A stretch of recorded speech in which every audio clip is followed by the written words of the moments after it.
Hello, in this video, I will guide you through the steps to install your washstand. You might need a level, some silicone sealant, and an electric drill with 3/16 drill bit for this job. First, insert the short support bar into the escutcheon and tighten the pin using the Allen key provided. Then attach it to the three-way joint and lock the pin. After that, pass the sidebar through the three-way joint and tighten the pin. And place an escutcheon onto the end of the sidebar and secure it.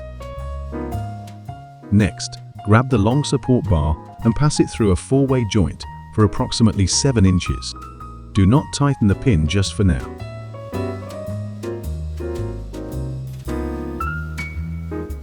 Then place an escutcheon on the short end of the bar and lock the pin.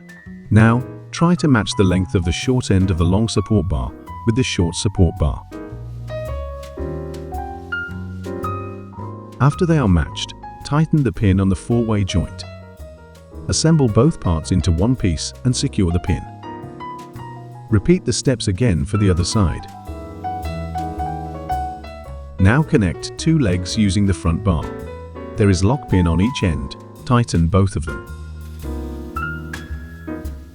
Insert the floor flanges to the legs and place the whole stand to your desired location. Use the level to make sure there is no slope. Then mark the screw holes locations and floor flanges screw holes on wall and floor. Drill the screw holes and insert anchors into wall holes.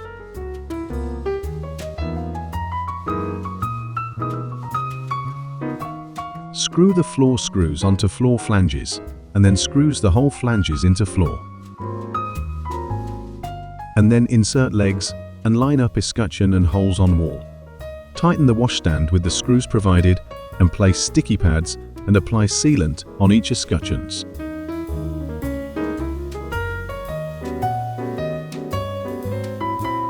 After that, place the Marbo top onto washstand. This is a 2-people job. 1 person is much likely to cause damage. Finally, apply some silicone sealant between the top and wall to prevent water leak. It is optional to place the backsplash after faucet is installed. That's it. Thanks for watching. Water Creation, crafted for you.